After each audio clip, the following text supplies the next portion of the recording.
Hey guys, welcome to Girls on Guys. We're doing an intro. Hey. They're new. Intros are new. This episode, we sit down with Janelle Draper, and she's a comic from Boston. She relocated to LA. She was in New York City.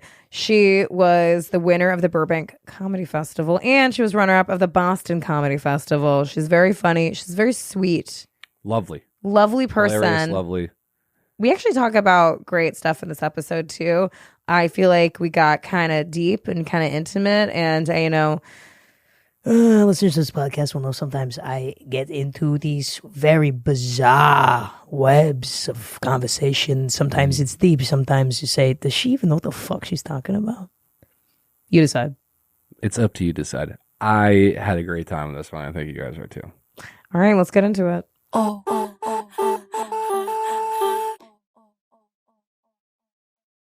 When did you move here from New York? Well, after the pandemic hit, I left New York and I went to Boston, lived with my parents for a little, which was fun. How is that to live with your parents during a pandemic, but also as a full-grown adult? Oh my God, hot tip. If you're trying to get better at masturbating, do not move back in with your parents. Because it is a trip. I was so horny at that point of my life because I was really anxious. I was not yet on Lexapro, and I was just like humping everything in my childhood bedroom, like stuffed animals, you name it. And I was self-soothing, through masturbation. And then I get like shameful about it, and I go, okay, I have to hide this, and I'd hide it so well I couldn't even find it. And I'm like, I can't even ask them about it because I feel like, so it was really awkward at times. And my mom's like fun, like my mom is like one of those like fun, cool party moms that would be like, let's swipe together. Oh, so I went through a really bad breakup and the pandemic hit, so I moved out of my boyfriend's place and was like, let me go home for a hot minute, and then it was a trip. Like she would be like, let's go and Bumble together. And I'm like, no. And then I go on with her. I'm like, oh, it's kind of fun. Like she literally would like swipe for me and we'd like DM guys together. And I'm like, okay, that's kind of cool. Like we go out drinking. It was an interesting time. How long did you live at your folks' place? I want to say like 6 to 8 months. Damn, see, I have like negative patience when it comes to my mom. Like I see her and in 5 minutes, I'm like, lady, would you shut the fuck up? Like I just like there's definitely something in her that I see that's in me that that's what I like detest. I'm sure it's the traits that I've inherited from her that I don't like, that are the ones that, because they make no sense. She's such an angel, so sweet. And I will just lose it, like not lose it on her, but I will get so unreasonably annoyed with her. And it's just so like, it feels cruel. Like afterward, like I recover from it being like, okay, like don't be a cunt. Like why am I being a cunt to my mom? She like picked me up from the airport and I'm like why are you so anxious right now? Like to her, like judging her and shit. I'm like, oh, I'm such a bitch. I do the same. I noticed the same thing. I'm like, oh, I'm just seeing myself and her, the things I have yet to heal or process or love, I can easily pin on her. And it's so me. And then my dad will like not call me for 2 weeks and I'm like, oh dad, like, hey. And my mom's checking in on me every day. It's just like, you take advantage of the one who's always there versus the one who's like. I really think once I came to that realization of like, which is like, that's baseline maturity of just like, oh, the things in which I don't like in other people, it's because I have a version of that in myself. And then so it really irritates me. And once you kind of configure that, like it does hopefully allow you to be more kind. Totally compassionate. I'd say that's advanced maturity. I wouldn't even say that's baseline. Really? Because I think that's like, usually if you have an unreasonable reaction to something, it's always an internal issue. It's almost nothing is external. Like I agree with you, but who else thinks that? I feel like a lot of people that aren't like self-aware just are like, oh, that person sucks or this person, and it's like, people are like caricatures to me. They like, look, you know what I mean? Like there's such a, do you ever see somebody that's like so obviously in pain? Yeah. You know, and you're like, whoa, dude, like you are so clearly like not having a good time in life right now, or you're so upset, or like you're so narrow-sighted or short-minded, and it's like, don't you see that you're unhappy because of this, or like you haven't let go in this way? It's like you can, I'm not fucking Buddha on a mountaintop over here, but I'm just I love it. I'm picking up what you're putting down. I often remind myself too, like the ones that are hurting the most hurt people. So that too, adding to the caricature, you see someone really angry, you're like, okay, this is a you thing. You're messy. Keep your energy to yourself. I'm my own little Teflon like exterior here. Like it's. Did you ever think as a child, like as a kid, I remember being like, wow, adults are like really like being an adult probably is hard because they seem really like stressed out and upset all the time or like angry. And I just kind of, if anything, as a child, I had more compassion because I'm like, well, there's probably a reason. And that's probably what I'm going to be like when I get older. And of course, I have my fucking moments of like, you know, berating my mother when she doesn't deserve it or whatever it may be. But I feel like now as an adult, I'm like, wow, those people are just kind of shitty. You know what I mean? Like they just like, that's not being adults. Like just, that's not just symptomatic of all adulthood. That's just like some people like don't know how to like handle their shit. Yeah. The one thing my mom does is when they were just recently out in LA, and That's fun. yeah, it always takes me a day though to switch how I fucking talk because I'm used to hanging out with dudes all day, like writing shit, and I'm like, nah, that sucks. You're an idiot. Fucking no.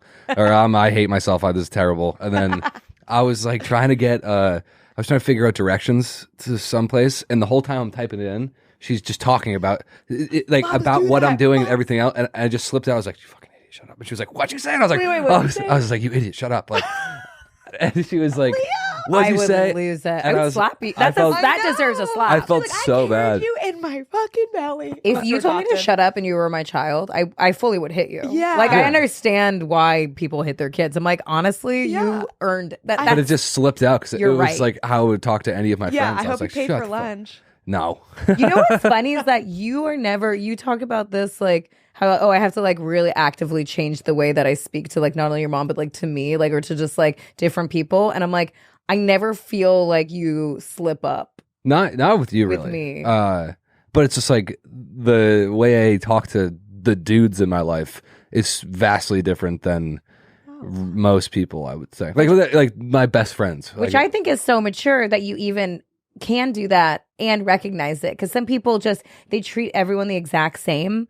And it's like, you can't actually do that. Like, you have to speak differently to different people in your life. And that's just, you have shorthand with some people and other people you don't. And if you're, I think men have a more difficult time doing that because subtlety is not necessarily in your guys' repertoire. Let's be honest. Okay. I'm not, the first thing that doesn't come to mind when I think of guys, subtlety. It's just like or a like beaming nuanced light. complexities of like Yeah. So, but like yeah. the fact that you can discern that is, I think, really mature. Like, really. How did you recover from that? I'm just curious. What did she I just say? apologized. And She was like, it's okay. she's like, it's fine. And I called her again. I was like, I'm sorry. She was like, it's fine. You're like, I love you. Yeah. That's cool that you actually caught it. You weren't like a shitty teenager about it. No. Like, shut up, mom. I always apologize almost immediately.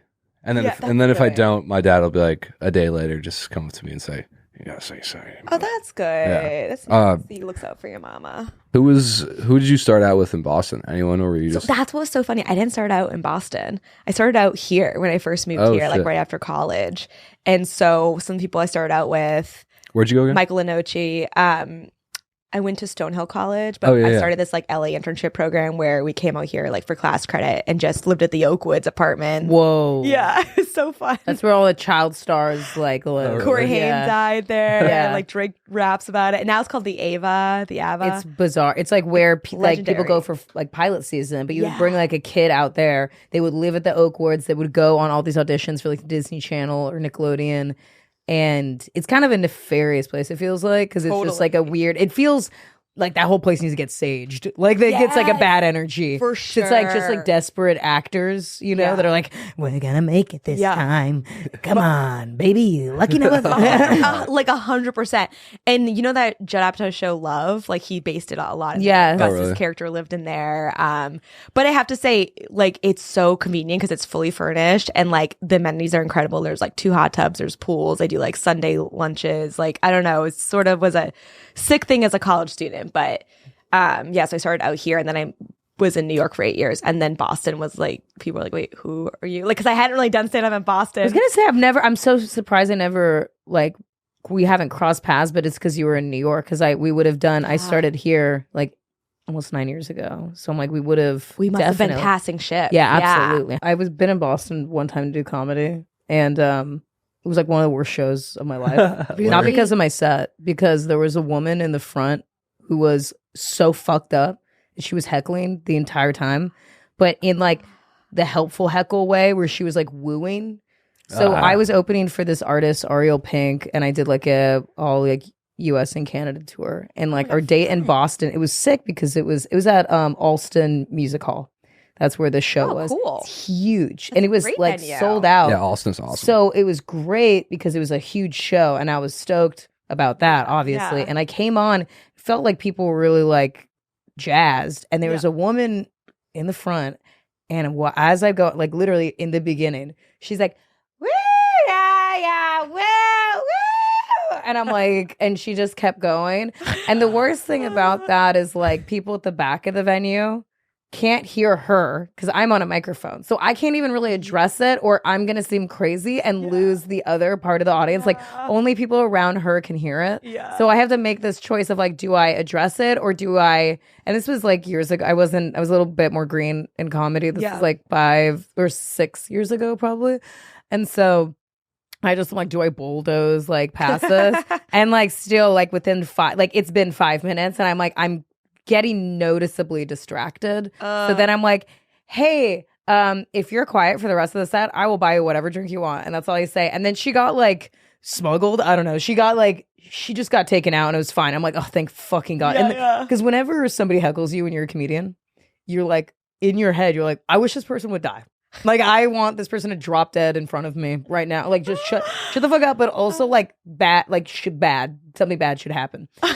So she's gone. She's vanished. And then later, then I get off stage and I'm like, oh man, that was kind of rough, but I guess I want them back like later. Okay. And these 2 people came up to me afterward and they're like, oh, that was great. Sorry about Boston. Some people just get really fucked up. Yeah. And it's really annoying, you know, whatever. I'm like, it's all good. And they're like, oh, did you see that girl who was like screaming during your set? I'm like, no, like what? And they're like, oh, an ambulance came and she had to be taken out on a stretcher. And I'm like, damn, I kept wishing in my head, I wish she was dead. And I'm pretty sure, because then I thought like, fuck, like, wait, dude. Because she was so fucked up. And it was like this way where I was like, this is the beginning of the show. I'm the opener. And then I'm like, did she get roofied? And it was like, and that fucked up. Because I was like, this person's like on acid. Like, this isn't even drunk behavior. This is like psychedelic behavior. And you're like, also, what is my mind capable of? You're like, I just put like crux on her. Like, I am a witch. Yeah. I feel like I am. I'm like, we have determined like in come this. to Salem. One time somebody like my old landlord was really like a scumlord. And then literally one day he dropped dead. And do you know how many times I wished he would die? And then like another time I gotta stay on your good side, Nina. Like, Yeah. one of my enemies, and this guy who owed me $1,000 because I did like a gig for him and he just never paid me. He left a bunch of people high and dry, like caterer, waiters, everything. It was really fucked up. He also dropped dead. Like, yeah, I don't know. Don't fuck with me. You would like Salem. that's what I'm saying. Yeah, So yeah. the new Massachusetts? Yeah. That's where the witches are? Yeah. And they have a new club, sort of new, like about. Oh my God. We Let's should do a do- witchcraft Yeah, tour. I'm Well, down. come on. I Come really off am. Cabot. Off Cabot's only like a 10-minute drive for Salem. It's Really? the Laugh Boston North Shore location. Oh, fuck I'm gonna yeah. be there in April. Yeah, it's a super cool road. April what? This will be out. Yeah, this is. Oh hell yeah! April 14th to 15th that weekend. My sister and I are doing a show. If you're in Boston or Boston come on. adjacent, please come on down. Your sister's doing a show too? So we do a unique sort of different show where it's called Twisted Sisters. We've been doing it for a couple of years now. So she's stand up too, or? No, she's actually a midwife, a nurse practitioner. What the Who fuck? works at Yale. Yeah, she just Yale? She's like a faculty advisor there. Yeah. It's crazy. Damn, We you just- got good blood. Yeah. No, it's wild because you know when like Trump in 2019, Trump passed like this like gag rule where you couldn't counsel on abortion to a government funded clinic or you would lose all funding. So she works with some like underprivileged folks in New Haven. And she was like having severe patients and literally couldn't even say the word abortion or she'd lose her license. Holy shit. So we were so aggravated. And I had just gotten a spot at the stand where I could do my own show. And so we're like, let's fucking do a show where we like not just do stand up, but we also advocate, we empower and educate, and entertain people to make like active decisions about their health, repro health, sexual health.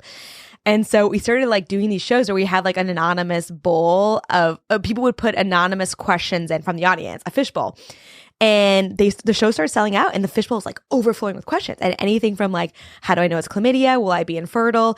Is this a safe type of orgy? Like anything. We're like, ask us questions you're too afraid to ask your healthcare provider. We're here to inform. We'd pull them halfway through, do like a regular showcase show. And we felt like that was like she'd give a clinical real answer, which would annoyingly always be funnier than me doing like a goofy anecdotal shit because she wasn't even trying, she's just like naturally funny.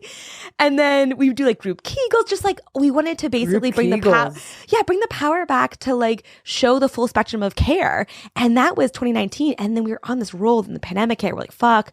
So we started to get it back up. So we're doing more shows in Boston now.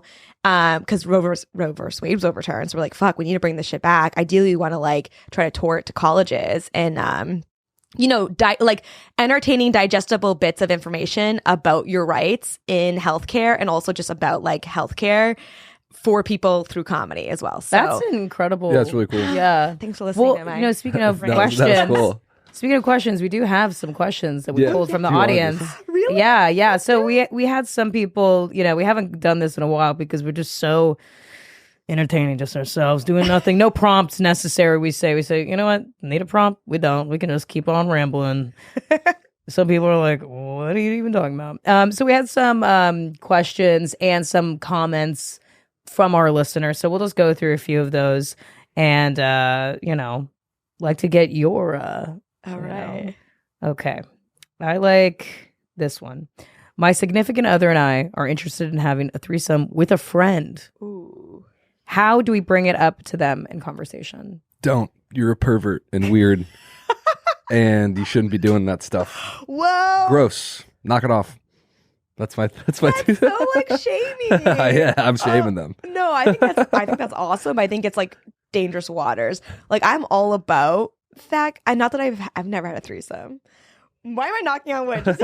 Wow. I'm interested. I never had a threesome, knock on wood. I like how knock on wood is like, I don't know if like you're like, and still no threesomes, we hope, Lord. Or is it like knock on wood, like please ask me to join one. I can't tell what the knock on wood was. Dude, representational. I don't know either. I know I wouldn't right now. My boyfriend's not into it, but which is rare because I feel like every guy, my boyfriend is like, what if I'm like, I like the trauma of watching my boyfriend fuck a woman. Sounds horrible. I literally would be so angry. No, I'm with you. I'm like, I like it in theory, but I don't know that I don't would like have it in theory. I don't think I could do it. I'm like, for everyone else, I'm like, go do it. It sounds fun. Well, you're kind of anti threesome. I don't think bad experience. No, I've never done it. Or are you kidding? Does he look like he's had an experience? Come on, hey. Does he look like he even has an opinion that's like rooted in reality? Like a secret freak behind the sheet in the maybe, sheets. Like who maybe. knows? Maybe he's just like this way, but then I'm just he's sheepish.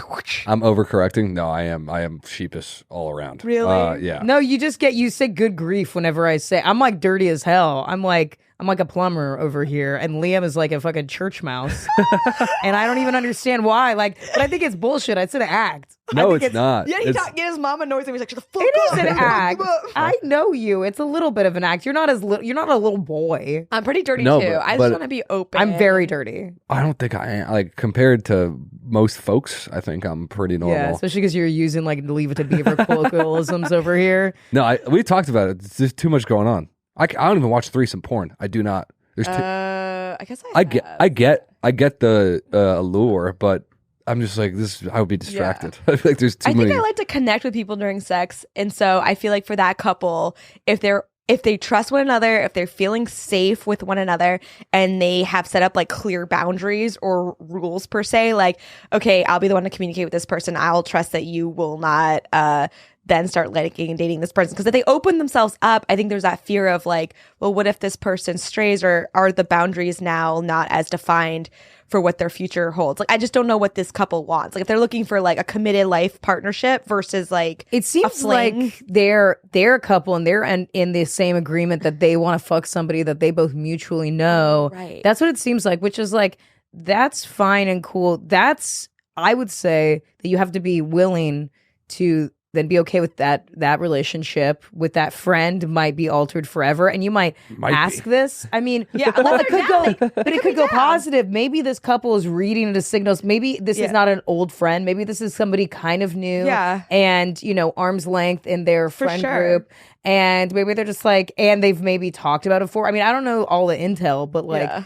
You don't know. Maybe this person's a big old slut bag, and they're like, I mean, she's gonna be into it. I think it's one of those things where everyone's like, yeah, I'm emotionally mature enough to do this. So are you. And then the second it happens, it's like, oh, well, one of us isn't. So, or two of us aren't. People would like run out of fade. The house of cards will, yeah. But I think, great point. Like, this sounds like for this situation, like you said, exactly what you said, they're more like, how do we bring this up to this person? They have to be okay with dissolving that friendship, if so, because that could be a weird thing if they were like, absolutely not, you read the wrong vibes. Or maybe they're like, hey, yeah, let's go have a fun night and see what happens. Got propositioned for a threesome by a couple that was the girl I was friends with. But this is all like worked out. I think I've talked about this before on the pod, but I knew this girl already. We were like friends. And then this was in a different city as well. This is in New Orleans where all my crazy shit happens.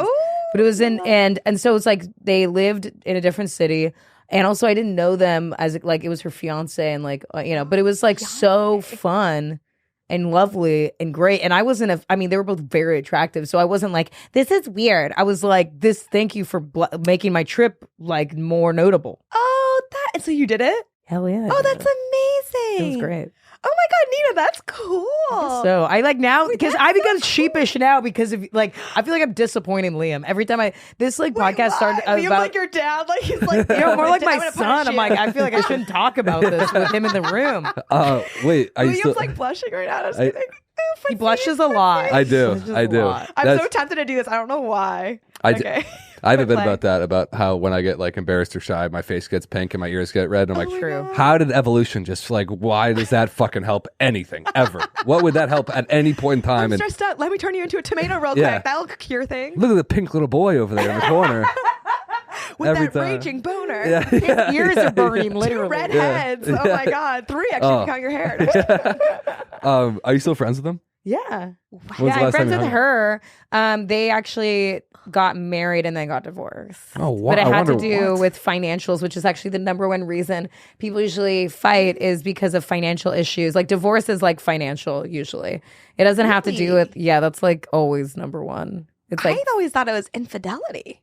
No, like why a marriage dissolves is usually financial issues, because that means like so many people would cheat. That's not the likelihood of that. People have divorces that, whatever, it doesn't work out. It's for so many reasons. And usually it's because of just the way that lifestyle differences, and that a lot of times has to do with monetary things. Somebody's making more money, less money, somebody has a spending problem, somebody can't buy a house because of this or whatever it may be.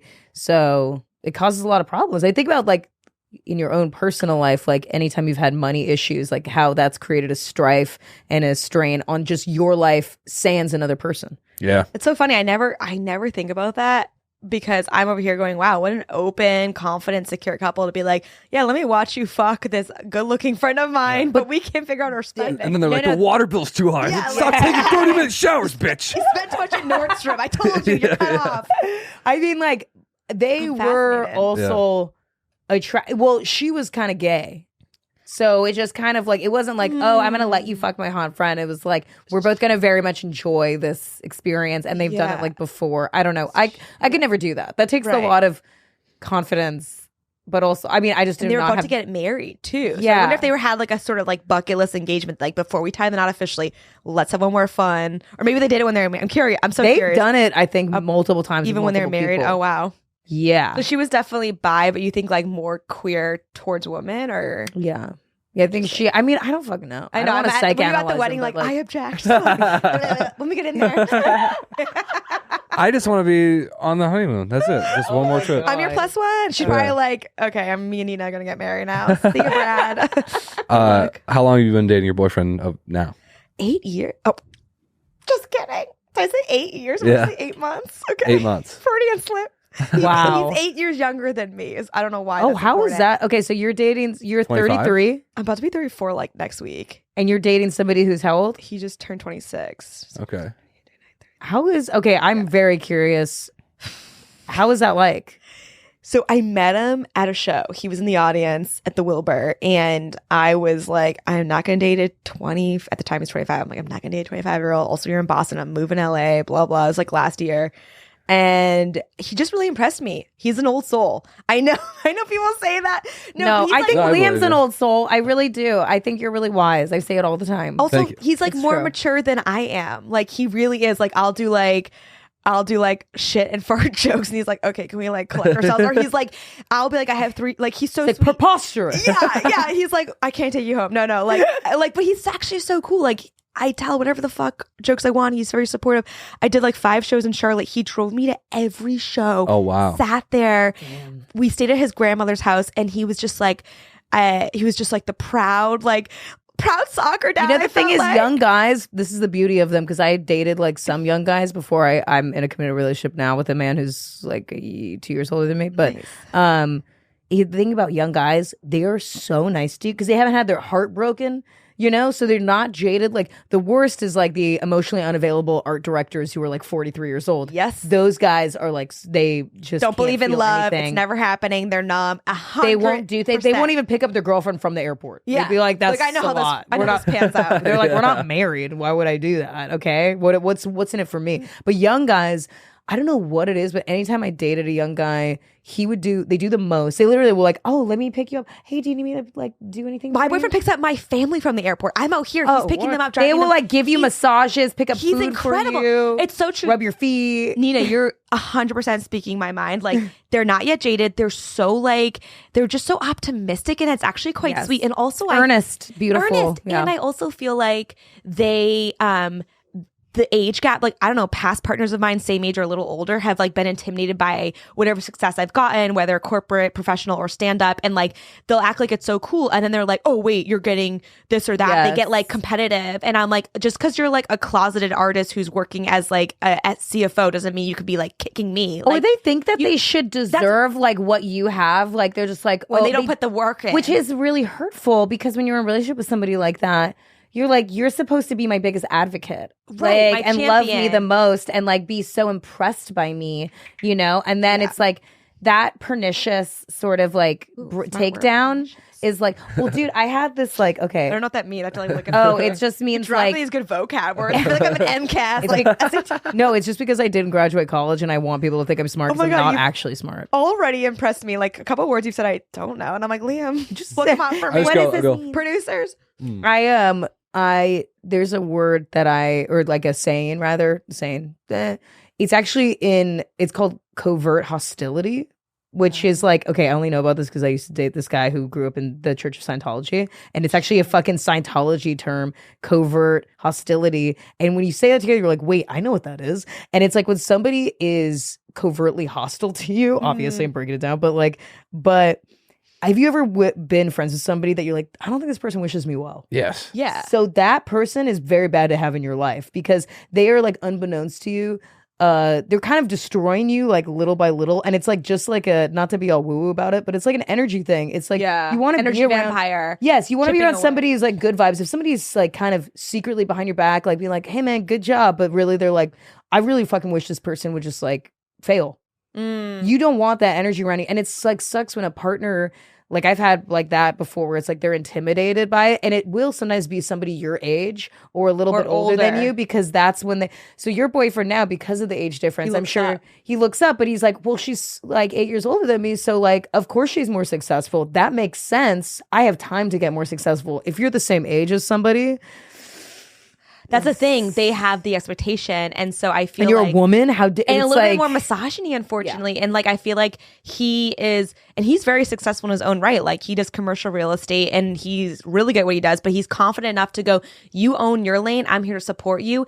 And I want you to succeed and I'll succeed over here. And I've never That's had wonderful. someone show up so beautifully and vulnerably and like genuinely really wish me well. In fact, like, I've even said to him, like, if we end up, like, I definitely want to marry him. I'm like, if we end up, like, with kids down the road and, like, I get a great opportunity to go on the road, like, would you, like, watch the kids? He's like, 100%. I'd watch the kids while you went touring. And I'm like, oh my God. Like, and it's so silly because why would we not think they would do that? Like, they're both kids, but we've been taught to feel like, how can you have the career and the partner? So you need to have a really, like, supportive partner. So and he, like, is really sweet. Like, he came to Sketchfest with me and then the West End Comedy Fest 2 weekends in a row. And I thought, like, oh no, will this be hard to, like, network and mingle while also, like, having quality time with my boyfriend who we're long distance. He's in Boston, I'm here. And he was amazing. Like, he's buying all the comics, drinks. He's like making friends with everyone. And he's like, all right, babe, let's go. So you got to leave at this time. Like, he's me on time. That's really that's nice. I mean, that's a healthy relationship. Whereas I'm really late. I'm always late. Like, today I was late. I'm so That's so bad. I have ADHD. I'm just like laying in bed and he's like, don't you need to be there in like 20 minutes? I'm like, yeah, but I'm so tired. He's like, here's a coffee. Let's go. Like, I'm like, you're like the manager I need. Where like, is he from? Boston originally? yeah. Well, no, originally from North Carolina, which is why I think I lucked out. Not that Boston boys are amazing, but he's just like that Southern like charm of like real incredible manners. Is this the first time you've ever dated somebody with that big of an age difference? Yeah. Wow. Okay, so Yeah. it's always been like generally your age. Yeah, or older. Always And, been like, older. Is there anything like candidly because of the age difference you're like, fuck, like is he just at a different place in like in his life? Like do you want to be married and have kids? Like are you like is he ready to do that because of the age difference? Do you like have you talked about that with him? All the time. Yeah. Really? Yeah. That's we already have our kids' names picked out. Oh my god. Holy jokes shit. I'm freezing an embryo and we haven't had a kid's name. Wait, we need to talk about that because I was thinking about that. The freezing, yeah. No, yeah, we have this like we joke should a do lot it. about Just do like it now. Dax will be like we joke a lot like, oh, Dax will love this or this and that. Dax. You go with Dax? Dax Shepard. Wow, dude, you guys are big fans, huh? I thought we were the same age until today. Also, You're like what, 23 or 24. Oh, I get. Oh my god. yeah, I was just close. guessing. No, we're the same age. 'Cause- And Liam Yeah. has never thought him and I are the same age ever. And I inject peptides. Well, I have like scoliosis and adult acne, so people always think I'm younger. I'm like, this like Is scoliosis a young person's thing? Well, I It's a just young feel like- person's game. I don't know. No, people always like you look young or seem young, and I'm like, I think I just like feel like I haven't outgrown like these things of puberty that like. Oh, you're it's supposed like, to, I have be Peter with you. Pan syndrome. People are like, you seem young. I'm like, it's just because I'm doing cocaine. And like, don't have a care in the You world. seem young. I feel like we're all young, but like Yeah. there is a difference. 23, 30, 30. There's a difference. Well, especially with women, like we just have they're really that fucking stupid ass motherfucking biological clock. It really just has it out for me, dude. no, for real. It just has it. Well, that's why I'm like fucking doing the whole freezing thing because I'm like, do I really want to have a kid like in a year? Like I kind of realistically have to do it. Like I just want to pop them out before 40. Just a couple. Boom, boom. Yeah, just 37, one or two. 38. Pull the Amy Schumer, Ali Wong method. I feel like Yeah, but that's the the rich person method. You just got to get. But then True. here's the funny thing: is like it's almost like you can draw like a line graph from it. It's like, okay, if I have kids now, I will make less money overall, and that's actually the funny thing. The wage gap is not so necessarily a wage gap between men and women because single women, like women that do not have children, make just as much money as a man. It's really like against mothers. If you really look at the data, it's because, and you think about it just physically. If we have to carry pregnancy, if we have to like, even if we have a partner, still the woman's doing most of the brunt work. She has to take more time off work. If she gets pregnant, she has to like not be in the office for a long time. Therefore, the next promotion's coming up. She's probably not going to get it because she just hasn't been there. I know. So they're looking at her not as a mom. They're looking at her as a regular employee because it's a company. It's a business. Whereas men make more once they have kids. They do. And also when men have All kids, day. when men have kids, they say, you know, put photos of your family in your office because it's going to kind of almost like up your like your chances for getting raises and whatnot. 'Cause, like, look at I'm a family man. Look, Yeah. look who I'm supporting. Whereas a woman, if a woman has like photos of her family in the office, like, well, you're distracted. You like are so distracted. Like, shouldn't you be actually at home with your Yeah. family and not You're a really in bad the mom. office? It's so fucking. It's crazy it's the like double the standard. football thing is when there's a draft recruit coming in or whatever, and if they have a young kid my age with a baby, people are like, he's got to be responsible. He has to take care of that kid.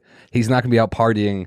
Where if it's a 22-year-old kid with all that talent, all that shit, all the same fame with no kids, That's just free pussy all the time. Yeah, you're gonna fuck and up. Lots You're- of cocaine. Yeah, you're gonna get a DUI and accidentally kill somebody. You're for going. sure. You're heading right towards a DUI. You're gonna strangle a sex Yeah. worker. But if you have an annoying baby mama and a fucking 4-year-old, you're like, I gotta go fucking home after practice, Annoying dude. baby. you just mom. want to like work harder Yeah, at yeah. practice. And the biological clock does like piss me off so much. Wait, so how old are you, Nina? You're 32. Okay, yeah. Yeah. So same age. yeah. Okay, so we have technically till we're like 35. Then it's that like geriatric. Yeah, we actually just sexy. but it's you know, I don't know, things are changing It's for and real.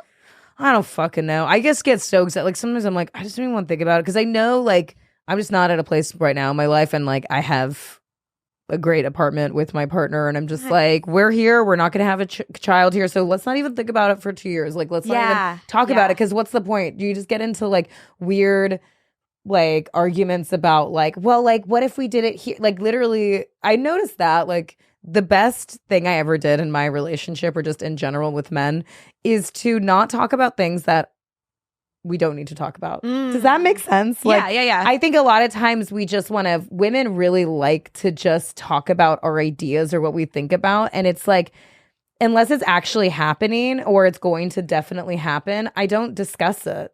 Because why? Yeah, I mean, sometimes it's fun, like random bullshit. But I know, I know what you're saying. I think it's a lot of it's driven by anxiety. Like with anxiety, we're living in the past or the future. So a lot of women, including myself, I'm a very anxious person. I'll be like, okay, well, how are we gonna do this? X, Y, Z. It's like, can we just deal today? You know, I'm like, we're still long distance and we want to like live together, then we want to get married, and all these things need to happen before I'm like 37. I'm 34 next week. What? Like, it's stressful. But then again, to your point, Nina, like break it down to like, what do I need to do today? Bite-sized pieces of like, what's like the next few months look like? Exactly. What is the next, like, of course you have conversations. I pulled this up actually because this is like, okay, this is so me in this. This is so me in this fucking stupid podcast. But I always like, I'm like quoting some fucking random stupid fucking writer. But there was the thing that William Faulkner said where he said, the past is not dead. It's not even past. And I think that is something that whenever I have anxiety and I think about, I'm always projecting into the future, you know, and I'm not even like reflecting on my past as much because I want to be unburdened by it. So I try to kind of, if anything, I actually try to jettison myself away from the past as much as possible. But I like that it's like the past is not dead. It is still a part of you. It lives in you all the time, that it hasn't even passed. Like it's just like still informing your present all the time because it's an amalgamation of all of your experiences. But I feel like that almost makes me, I want to live in that space a little bit more because I think that's even more present than projection, you know? Because I think it's like, this is me all the time. Like, this is what I've done. Like, you know? Well, that's a great point. Like, it's in us. Like, it's our history. It's an active force of like, and even like the body keeps score. So even if we think we've outlived certain traumas or whatever, we could just sit with them and think and journal and like, I don't know, put on meditation music and like things can come pouring out of you if you really focus on something from the past. Have you, there's a book about this. I forget what it's called, but it's like how all like, it sounds crazy, but it's like a lot of people that have like chronic back pain is because of, it's totally mental. Repressed emotion. Not mine. I got a herniated disc. Okay, there you go. But like there's a lot of people that have like, they'll get into like one car accident like 20 years ago or something like that. And they're like, well, it's still my back pain. And it's like, I don't think that's exactly what it is. And it's hard to say that because you don't want to negate somebody is like, I'm definitely not new age in that way where I'm like, everything can be healed with the power of your mind. Like, I think that's fucking dog shit. Yeah. I think that like, you need a balance of both. That's how people have died from cancers that are easily solvable. Like Bob Marley. Dude, so who could have had him for so much longer? Christian Scientists, they don't believe in any like medical intervention, that they won't even break a goddamn fever. It's crazy. I kind of respect it though. It's like, I'm going out. Like, see ya. But what's the book called? Because I'm reading Gabby Bernstein's book, Happy Days, now, and she talks a lot about like the repressed trauma and emotions we carry, and exactly your point about how the pain that we sometimes always go back to, this like nagging pain. Sometimes it's just the emotion that needs to come out. That's why when you do like hip opening poses and yoga and crying. Stuff, yeah, you sometimes just get like welled up. Yeah, the hips hold a ton of emotion. Yeah, a lot of my hips are extremely tight. Yeah, like a book. Yeah, you got to do like butterfly pose. We'll do some. Yeah. I do those stretches. I've never cried though. Really? Yeah. You don't need to cry, but sometimes it's just like it's a release. Yeah, it's a release. Like not everything is like so immediate. Like you're gonna have an impact, but there's more of like a subconscious layer to it. I do feel much happier after I've stretched, but I always chalked it up to my back doesn't hurt as bad as it did 10 minutes ago. But maybe it's both. Maybe it's I think it's a mind-body awareness. Yeah, like whenever you like are engaging within the body consciously of like, I'm going to do this. That's why exercising is so tremendously good for you because you have a mind-body connection. And then that feels like, if anything, like what I was doing, like, I don't know, like during the pandemic when everything was like trash, I just was like, I'm going to like exercise a lot because I'm going to give like attention to like take care of myself. And also I feel like a fucking animal. Does that make sense? Yeah. Like I'm like, I want to feel like the most natural person. Yeah. Like I want to, this is get like, off the fucking phone. Like, God, we spend our whole days like we have to be attached our devices. I get so depressed with that shit. Dude, same. I don't want to spend hours scrolling, but I do like to see my friends doing well. I do like to learn of things. We get booked that way. We book people that way. it's hard to promote funny your work that Man, way. the memes out there, they're really coming. It's like, it's so hard to quit Instagram. I'm like, I'm constantly laughing at this wonderful thing in my phone all the time. So there's definitely some good with it. But yeah, there's also a lot of like just it's a time suck. It's a life suck. You're like, I just spent an hour deep in the abyss of my second cousin's coworker's wife. So why? funny. Like you just end up on it. You know, it was nice in college. I switched from Apple Music to Spotify and just didn't switch over my library because it was just like You started fresh. And just like left all like my super like depressed high school music in the past, and it was so You like nice. really grew up. And no, it like, really musically. it made a massive change in my emotions on day to day because I wasn't listening to fucking Neil Young every Or, like, day. Savage- or, yeah, like, just That's such a why you're an sad- old soul, Sunday. because you're like, I listen to Neil Young. I'm like, have you been divorced? Like, that is crazy that you connect Did you lose with a that. kid? I was like, Listen to Heart of Gold. I'm Yeah. like, Jesus, Liam's deep. I was dude. picturing you like talking about emo music, like Taking Back Sunday, like Less Than No, Big, like hate old, that like shit. real dark shit. I cannot. I honestly will. A lot of times I stand on this pulpit on this fucking podcast and I just yell about things I'm really annoyed with and I fucking or don't like. Yeah. I fucking hate emo music. Really? I was a punk I like as a like teenager, emo. so I was like, I thought they were all posers. I was like these emotional little like, this is our last chance. Like, Yeah. shut the fuck up, you whiny white boy. You have no penis. I Hey. literally. Hey, we were in a punk band together in the day. No, just kidding. I don't know. I just like. Why'd you have to bring up his music. dick size, man? I guess I'm more. What you can do about What do you talk about Liam like? You know actually how toxic I am? This is what I realized. I'm actually just more comfortable with men's rage than I am with their emotions. And I think that's why. Like, I like punk music because they're like talking about fighting, like punching Ronald Reagan in the face. And I like that more than like, my heart is breaking last December. And I'm like, I also hate that like style of singing. Okay. Yeah. That's really what you're talking Blink versus like, oh, so I was thinking punk as in like emo punk included, but you're talking about Black Flag. so you're like the anarchist music, like I'm talking about like Rage, Bad Brains and like Brains. like or like Motley Crue kind of. no, or- that's hair metal. That sucks ass. I'm talking about like more like SST Records, Minor Threat. These are all really not so obscure. real punk rock. Punk from the 80s, like the Okay, early okay. 80s, like what Not punk this, like, is, fake like Sex emo- Pistols. Even. Oh, right. You know, Okay, like you got me. that. Not like a guy wearing a hoodie that works at a piercing place in the mall. Like not like that guy. Yeah. So you don't like any of that, like you probably don't like Blink 182, right? No, see, I liked Blink-182 because that is, I just didn't like Under Oath or Taking Back Sunday or any of that Okay. shit. Or because like All American Rejects, swing No. from I the fuck with tangle. that. that's I love them so too. annoying. Like Fuck I those just, guys. I love them. I think it's just so annoying to me. I don't know what it That's is. funny. but That's you're it's my like gripe. you're like a hardcore like real punk fan. So that's a smart distinction.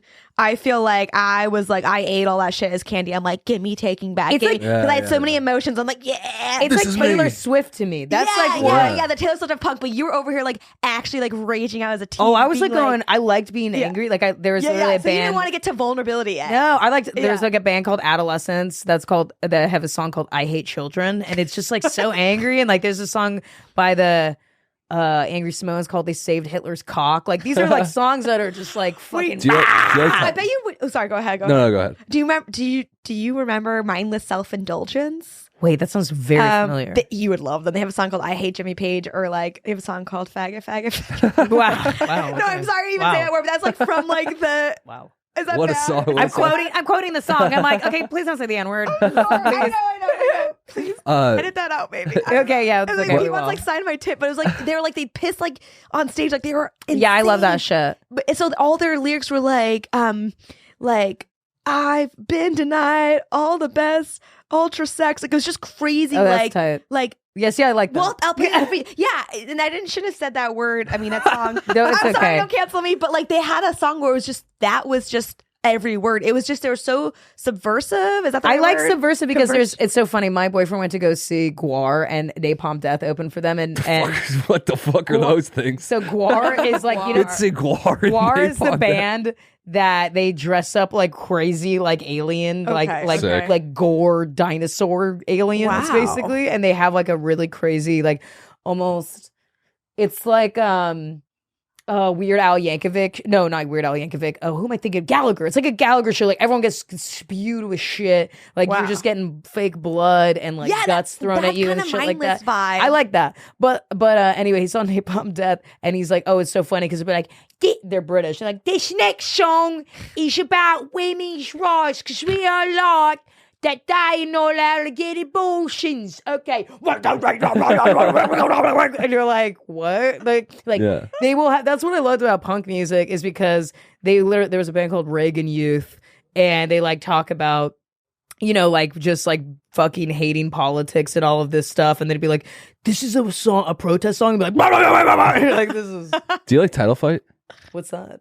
Band. You'd like them. Okay, yeah, cool. I'll show you. I like that music. I just think that when music is a catharsis. Now, it could be a really beautiful one, and that's why I do love like Neil Young, and I love these really beautiful like Van Morrison, beautiful singer-songwriters, Leonard Cohen, Bob Dylan, like Joni Mitchell, James Taylor, James Taylor, beautiful. I really love all of that, and so that to me is beautiful. And then I really like the depravity and the nastiness of like things when you're angry. And I was such an angry teenager. I went from being a very sad, lonely child to being a very vindictive, mad person. And I'm so happy that as an adult, I'm actually so happy. Yeah, and I'm like, you don't seem angry at all. I'm not anymore. Peach. Like, I'm not anymore. I'm so I really truly am like genuinely like very happy. You probably rocked out or jammed out to Jagged Little Pill. Oh my God, right? yes. Oh, because that was like when I was like 8 years old, and I was like, Alanis Morissette, she gets this me. bitch is going off, dude. Yeah. But I also love Sheryl Crow. Sheryl Crow's like my number one. Love her. But Alanis and Sheryl like really paved the way if you think about it for like the Taylors, the Billie Eilishes, like. And they were older. Well, actually, no, Alanis was young, but Sheryl Crow was like in her early 30s, I think, when she took. I might be wrong about that. I took a ton of mushrooms the other day and played Sheryl Crow coming back from a thing, and I cried in the car. To Sheryl Crow. Best visual. Yeah. I should have like IG lived it, just like not even like a sad cry, just like window down, just being happy.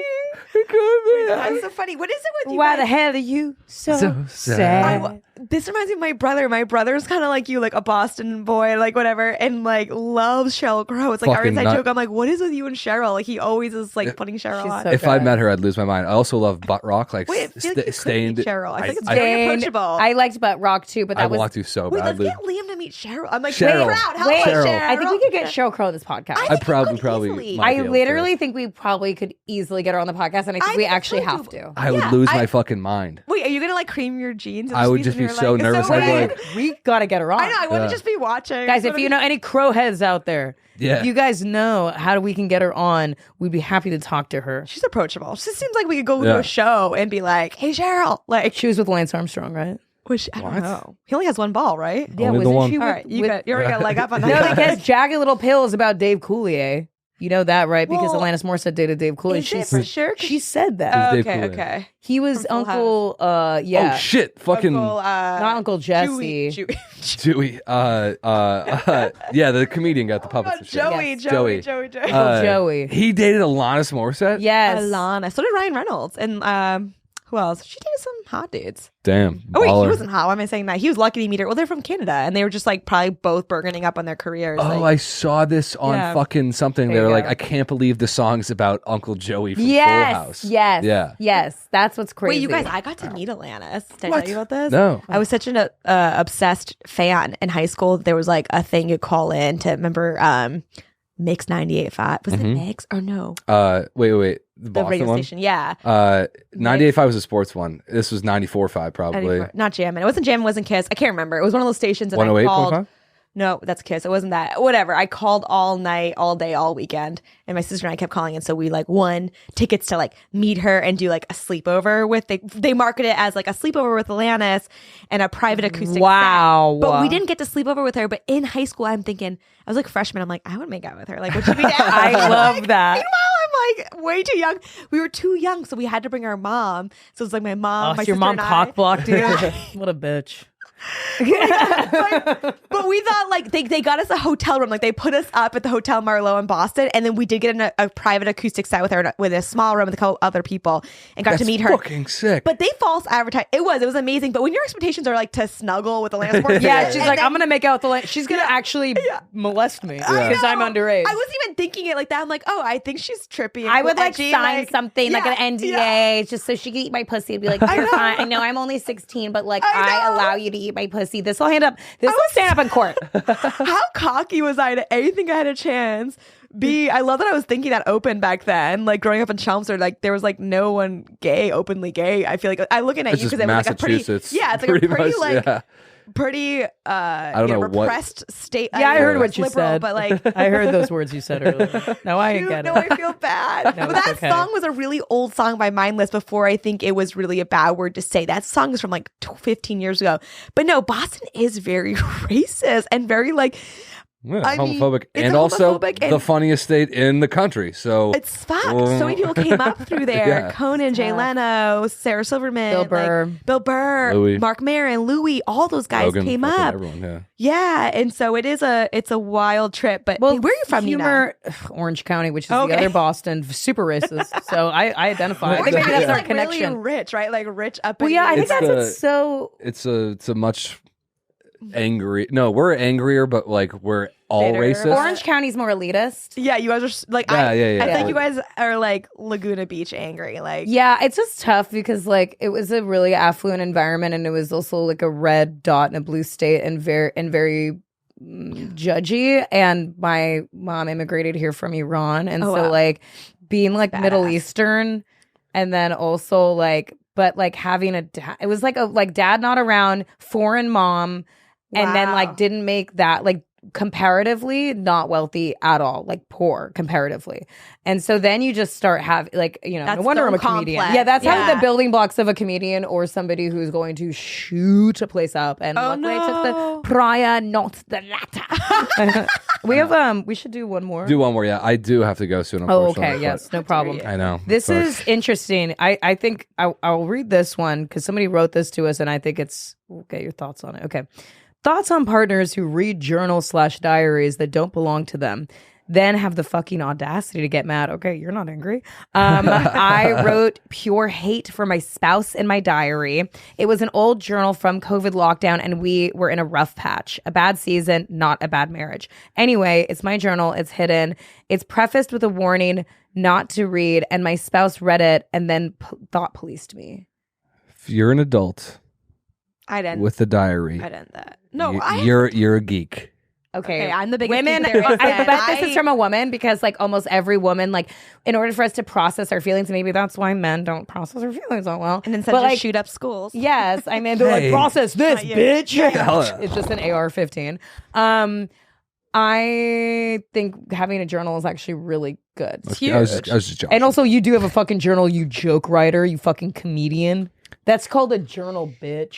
Dude, have you guys done the artist pages? Every day, wake up, 10 pages. Just write 3 pages. Julia Cameron's Yeah, that's The how- Artist's Wait, Way. three How Eat, Pray, pages? Love happened. And It's called the brain drain. It's just like writing Stream of just stream of consciousness. consciousness, getting shit out. It could even be like, today I'm gonna do this. I don't fucking look forward to this. Fuck even writing this down. Yeah. I'm so annoyed with this. Like I'm gonna eat It's this, a but I don't know. mental Maybe I'll palate eat I would, this. I would just write Mental I'm gay for 3 pages. Yes. Yeah, like Just a Bart bunch of Simpson. F-bomb.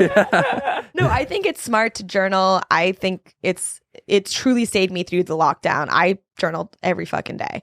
And if my partner ever read it and then tried to use that against me, I would probably need to like leave that partnership or like Why were really they even second guess reading it. it? Yeah, you can't do that. You can't. It's hidden. There's a warning. There's a little lock shape heart. in I mean, your that's key. screwed up. That's fucked that's a up. level of like narcissism and like insecurity that like cannot be healed by any other person. Like if you have that, like I think that's actually pretty. I know it might sound like quote unquote pure hate that she said, but that's actually probably a kind, compassionate thing to do. Because if you're annoyed with someone, you write it all out, then you come to the conclusion it's on paper. I don't need to get it out in person. It doesn't linger inside of It's you. there. It's That's gone. why, like, whenever I get really angry, like, I will write like Yeah. fake like confrontations to my boyfriend, of just like blah blah blah, and they don't even have to be rooted in reality. They're just such like spewing vitriol, and I Rage think pages. totally, and I think that's so great because they get it out, and then if anything, sometimes you read it and you're like, wow, that was unfair. Like, like you realize that you kind of just like have no ledge to stand on. And it can actually make you really come to terms with like how inaccurate sometimes your emotions don't necessarily correlate to the reality that you're in. I think that happens quite a bit. So I think it's really fucked up that a partner would read somebody's personal and private journal.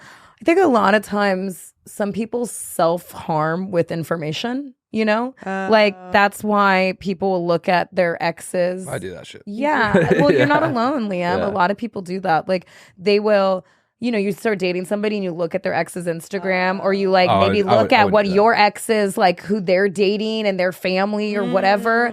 And it's like, you know that's not going to make you feel good, but it really is self-harm, I believe. That's a smart way to look at I do it with like memories. I don't like look at, I wouldn't go on Instagram or anything, but I'll just get a memory of something horrible and I'm like, oh, I'm going to relive this entire thing for 20 minutes in my head. And then Really? Yeah. You think that's a form That's of anxiety. Yeah, I it's like think. for me that feels like anxiety because when I do that in my brain I go turn on hypervigilance mode, make sure that never happens again, which of course we know is impossible. You can't stop things from happening, especially bad things. But if I relive this, that's like when someone loses someone in like a terrible accident, they relive every single moment to think, where did it all go wrong? But it's like really, what could have I done? But is there any intervention? It was a car crash or it was a plane that you can't, not like the survivors have this constant replaying the rumination. And that's unfortunately just what we do as a brain to try to like find a solution. And that's why we repeat habits, patterns of, you know, bad relationships and stuff, or like, you know, repeat the trauma of our we're trying childhood to edit it. It's like a revision. Yeah. That we're kind of like, okay, what if I put myself in the same circumstance and I was able to as do an adult now. B instead of A, which is what I did do. Yeah. But I think that in terms of like thinking about, I don't know, creating that, I've done that. I totally have done that before. And also like with reading somebody's also private things, just to like wrap that up, is just like, I can't believe why you would want to. I would never do that. Like, just and not because I'm like, I'm so amazing and I'm such an honest person. It's like, I would never want to read something that would hurt me that bad. You know, like, I don't want to know what my partner actually really thinks about the annoying shit that I do. That would really, you can't unread that's like that. knowing what everyone's thinking every time you open your mouth. Like, we don't want, that's like the movie with Mel, what's the movie that Mel Gibson, What Women Want. Oh my God. That poor girl, remember he that had documentary? Yeah. I know, I remember. No, but remember that movie where like then he finds out she's trying to kill herself? It's so sad. But yeah, no, I wouldn't be able to like, I would have a hard time in that relationship because that feels like a betrayal of trust, like a breach of trust to be like, hey, I'm reading your private thoughts. Like, I would be, fuck off. Yeah, that would. Fuck off. Like, what I else would are never, they reading? Are they snooping on my computer? Like, it doesn't end. Are they snooping on my computer? Are they I would looking at never. my text? Like, trust me enough. And because I'm so passionate because I'm a big journaler. So I'm like, this better never happen to me. Like, see, I feel like more like a detective than I do, like, because I would never go through somebody's phone, but I would like try to pick up on clues like through their social media that is like, what are they trying to say? I'm like trying to find the Zodiac killer, but like it's really Incubus lyrics. Like, I'm like interesting. Reading every caption, the first word of every caption, like going down like apple is like what the fuck? That's amazing. Yeah. Oh, that's so great. Oh yeah, it's a bad Are you thing. dating anybody? Sorry. Yeah, I have a girlfriend. Oh, nice. that cute? That is cute. He's in love. I know. Who is she? She's a senior in college. I met her out here. She's a civilian. She's a civilian. Yeah. So nice. Yeah, it is nice. It's very nice. And it's like They my play first chess. actual. Yeah, we do fun things. They very We go on cute, walks. romantic, like a relationship. Yeah, it's like the first relationship I've really been like adult one, like high school. And it sounds like it's good. Is Yeah, good? yeah. Nice. First, yeah, because I was in a relationship or two in high school, and I was just like, That doesn't count. as the older I got, I was like, why I shouldn't have been talking to anyone. I don't think I should have. Should have been talking to myself. Hey, buddy, you're doing good. It's good to have that experience though, like as a youth, you know. It's the old bird joke. He's like, I should have been chained to the side of my house like a dog. Yes. And I'm like, yes, for sure. Frothing. Yeah, Every like yeah. teenage boy basically has rabies. Yeah. And they need to be put down. What do you have to plug? If you're in Miami or Florida, I'm going to be doing a bunch of shows there end of April, early May. And then if you're in Nashville, I'll be there middle of May. So Beautiful. Where can they find you on like, yeah. Instagram? Yeah, please follow me on Instagram at Janelle Jokes and on TikTok too, although I'm mostly just on Instagram. Yeah. I know we're millennials. Yeah. That's kind of where I'm we like live. over TikTok. I I mean, wish. I participate very, very, very lightly, but I'm there. Mostly just on Instagram. But it's been so much fun. Oh my God. Yeah, it was Thank you really for nice joining. to meet you You're finally, so too. sweet. I can And hang out here all day. you're Like, fun. Yeah, I know. I'm pissed. I have to go do a freaking Bullshit. thing. cheating He's on them? modeling. You're I modeling. have to go model. You're gonna He's find Cheryl. modeling. Secretly, he's been dating Cheryl this whole time. gonna Like, go Well, thanks for listening, guys, and have a wonderful, wonderful day. Peace out. Have a great day. Oh, oh.